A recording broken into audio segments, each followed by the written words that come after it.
Hey, what's up guys? It's Alpha here, and today we're running Aegir, the Welcoming Sea God in Mythical. And this is the team I'm running. It's a little discombobulated. I forgot to do this at the beginning of the video, so I actually chopped it in at the end. This is a kind of hybrid light-dark Awoken Sakuya team, and Sinestra kind of helped me put this team together. He wrote the Awoken Sakuya guide. So you'll see this is a 7x6 board for this dungeon.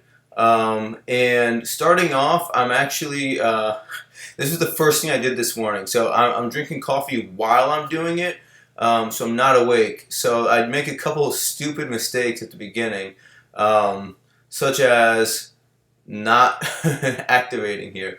Now I know, I was kind of halfway through this combo and I realized I am not going to get those light orbs connected, so I might as well clear off some of the stuff I don't need and take them out on this turn. And there's actually a couple times where I make a couple dumb mistakes. I actually found the combo board.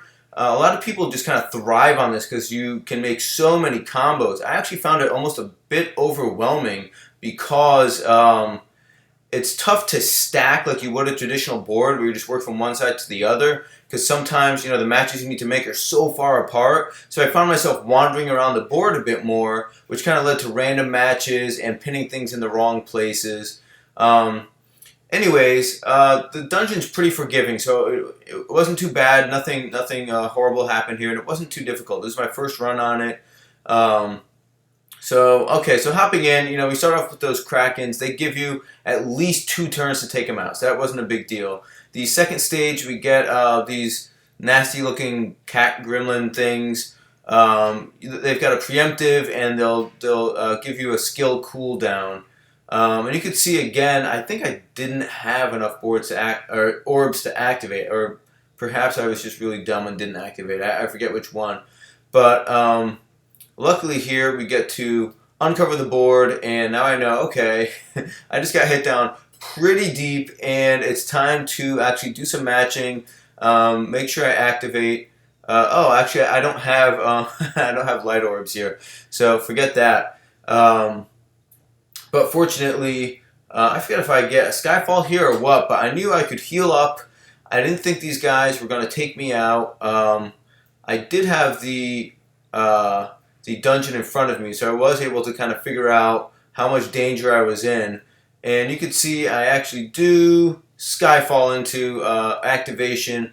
And that's the benefit of one of these big boards. If you're doing something that relies on combos, something that like a Sakuya, a Bastet, Anubis, something like that, you're going to end up getting a higher combo count just because it's easier to make combos with more orbs available. Anyways, moving on to Valkyrie here. So now we start getting into some of the higher HP monsters in this dungeon.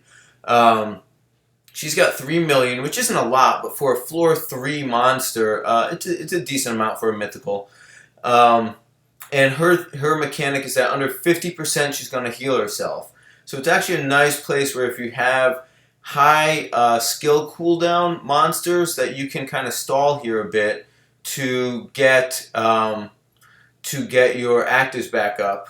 And this is exactly what I do here. I'm not trying to stall here, but I happen to only get a 36x, and it hits her into that threshold where she will heal herself back up, which is fine. It works, gets my active skills back up a bit more. And one thing to note, and it seemed like a lot of people are stalling here, and it wasn't too much danger, but there is a chance that she can hit for between 26 and 33,000 when she's under 40%. So I think you have to be a little careful that you don't knock her down. I might have even just done that and just kind of luckily survived. I'm not sure exactly where that attack was. And I say I left a really easy dark combo at the bottom of the board. But regardless, again, I hit 7 on my own, Skyfalled a few more, and you know that a 100x combo with some dark cards in there are definitely going to take out a light monster. And now you can see I've got, this guy does his increasing attacks. The way I listed it out puts a you dead right on my head here. But this is Leviathan. This is his classic mechanic where he, I think after his first turn, he puts up a status shield. Is that right? He will. He does a disable active skill. He does a disable active skill, not a status shield. I'm sorry. So, I mean, you need to have skill bind resist, which pretty much every team does these days. And he does increasing attacks. So at the beginning, he's definitely not dangerous, especially with a huge board like this when you're very likely to have a bunch of hard orbs available. So you can see a bunch of these monsters here. This is the 4th floor now, and every single floor I've not taken them out on the first turn. It's not that dangerous of a dungeon. And the next floor is the same. You know, you really get a decent amount of turns to kind of figure out exactly what you want to do and get it done without putting yourself in too much danger. So I knew for this one I wanted to take him out. I didn't want to have to keep dealing with him. And actually, this is one of my kind of mishaps here where I forget to match up my dark. So Sakuya, she doesn't need dark orbs to match up to hit her combination. She's actually light, blue, green, red. The dark cards is kind of like a different way to run the team, but obviously you have to match all the attributes. I didn't do it, but it was still enough to take out Leviathan there. So I kind of lucked out that it wasn't, you know, that difficult of a monster.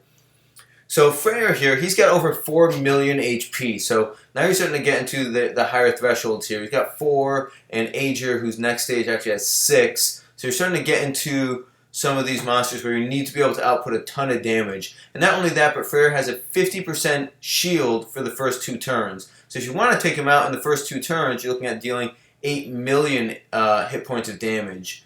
And you can see I matched up, but that was not an example of good matching there. To be on a board that's that large and only hit the 36x combo is pretty bad. So I know here, I'm looking at the bottom of the board here. I see I've got enough to make a dark TPA pretty easily. On the right side here, I've got enough to make a light TPA. And then I've got the reds are all stacked up. I don't have to worry about reds.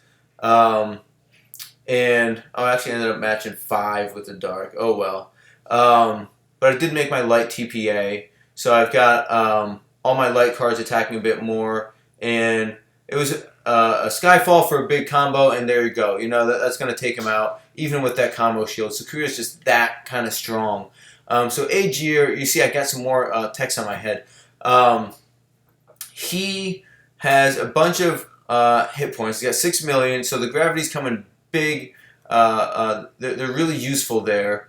And at this point, I just pop all my actives, so I just want to take him out. I don't want to mess with him. He has a bunch of stuff. I couldn't even begin to list out all the different things that he could do. This is kind of a new thing where there's a ton of different mechanics that the monsters can do, and it's everything from gravity to a decently large 19,000 attack to an 8-turn combo shield for 3 turns to binding your cards.